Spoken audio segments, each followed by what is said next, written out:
I'm here to speak to the damaged men. I don't have all of the answers, but I will search my soul and revisit every bad memory if it helps us understand. We all have different stories, but we have one thing in common. We got burned.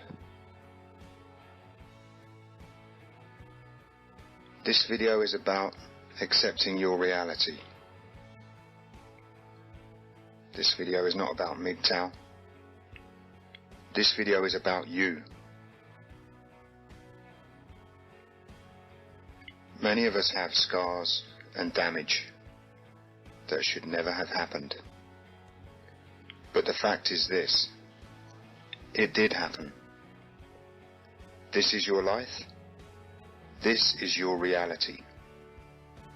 You were beaten. You were robbed. You were thrown out on the streets. Your heart and mind were stepped on and ground into the dirt. This is your reality. It won't change, ever.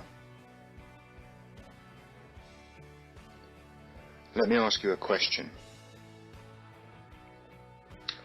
Are you going to let that be your life story? Are you going to let the people that did that shit to you forever have that power over you? They will never say sorry. You will never get back what they took, and nobody will help you heal. Only you can do that. We made mistakes because we wanted to be good men and live up to our responsibilities. We wanted a life that we could be proud of. There are many kinds of pride. Some people class pride as a sin, or as being associated with an arrogant demeanour. Others see pride as a means of displaying a sense of dignity and fulfilment in the achievements you've worked so hard for. People say that pride comes before a fall, and many blue-pilled men will learn this. They'll learn this lesson after they've told us that we did something wrong, and not all women are like that. They have a blind and ignorant pride that could possibly see their demise. Then they'll become like many of us, the men who were never allowed to be proud of anything. If we dared build a life for ourselves, it would be taken. No apologies. None necessary. You're just a man. You don't matter. How foolish we were to ever consider anything to be worth being proud of. We didn't see what was coming. They took it all and tore it to shreds. They took everything that meant anything to us and spoiled it. They broke it beyond repair, and then told us to man up. Those disgusting excuses for human beings did that without any remorse. So now we're left with this, and this is called reality.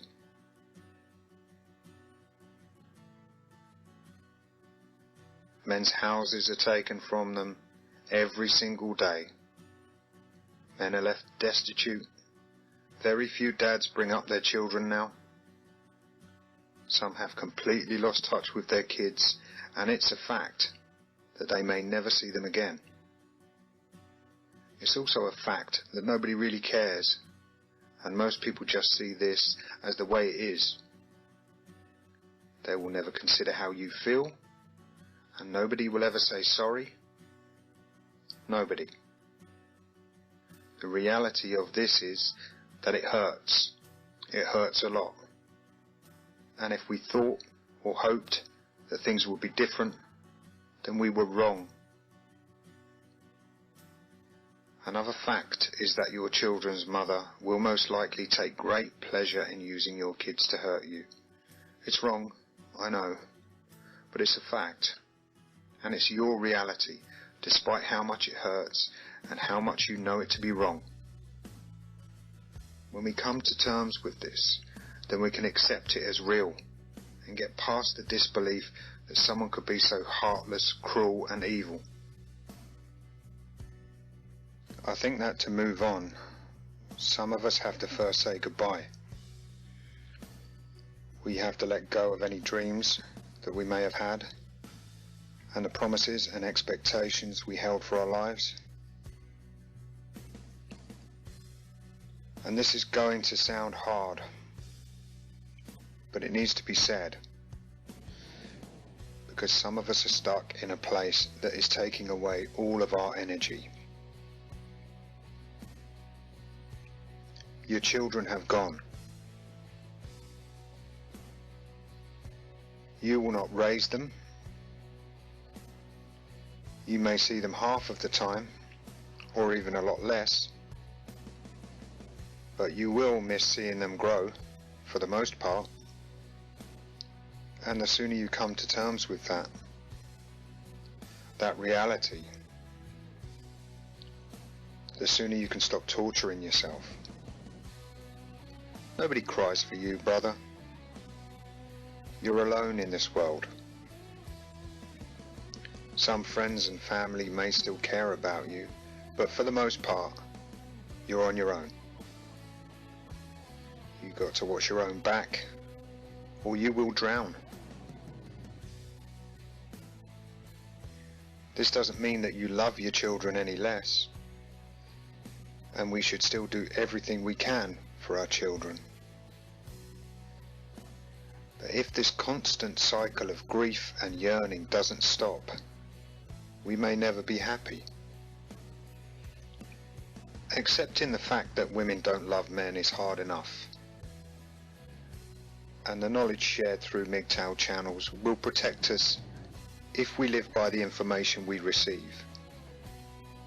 But this isn't about MGTOW or the red pill.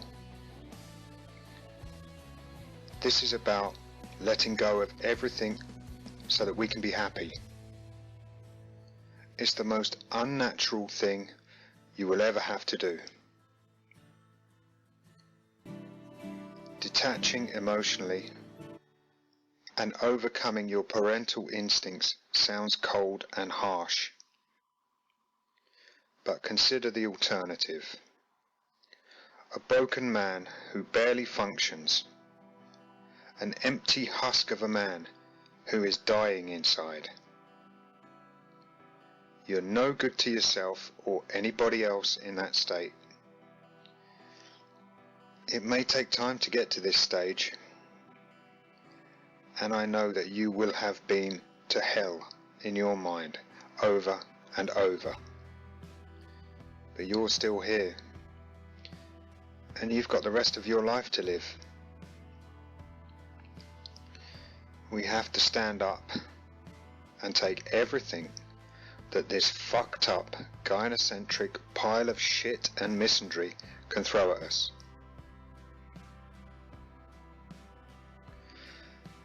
Now, Spetsnaz read a poem by Rudyard Kipling called If. I read that poem almost every day for 3 years to help me understand what I had to do. And every time I read it, I understood the poem more.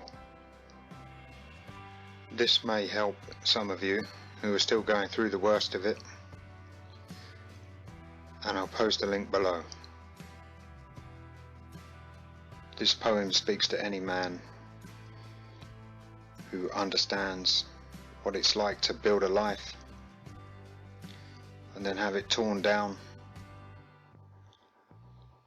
and smashed to pieces in front of him. This poem should speak to any man who suffered that, maybe more than once, and still understands that he's got no choice pick up those pieces of his broken life, put them back together as best he can, and carry on, and wear his scars with pride.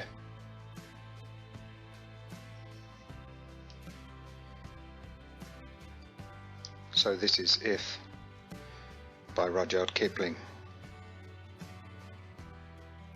If you can keep your head when all about you are losing theirs and blaming it on you, if you can trust yourself when all men doubt you, but make allowance for their doubting too, if you can wait and not be tired by waiting or being lied about, don't deal in lies, or being hated, don't give way to hating, and yet don't look too good nor talk too wise. If you can dream and not make dreams your master, if you can think and not make thoughts your aim, if you can meet with triumph and disaster and treat those two impostors just the same, if you can bear to hear the truth you've spoken twisted by knaves to make a trap for fools, or watch the things you gave your life to broken, and stoop and build 'em up with worn out tools, if you can make one heap of all your winnings and risk it on one turn of pitch and toss and lose and start again at your beginnings and never breathe a word about your loss, if you can force your heart and nerve and sinew to serve your turn long after they are gone, and so hold on when there is nothing in you except the will which says to them, hold on,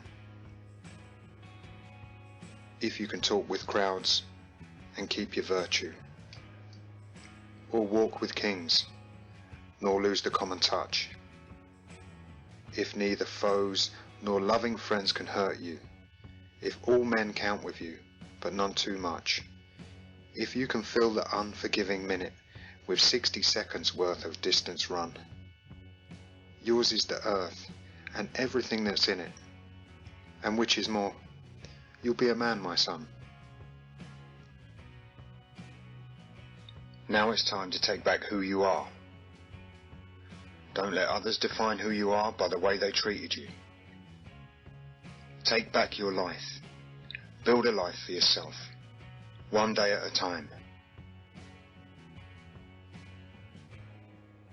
Your reality is that you have the rest of your life to live for you. They tore it all down, so you build it back up again. Build it bigger and better. Accept the truth as it happened to you, and never punish yourself for what they did to you and how they made you feel. Pick yourself up and soldier on, because if you don't, then they win. And they don't deserve that. They don't deserve anything. You do.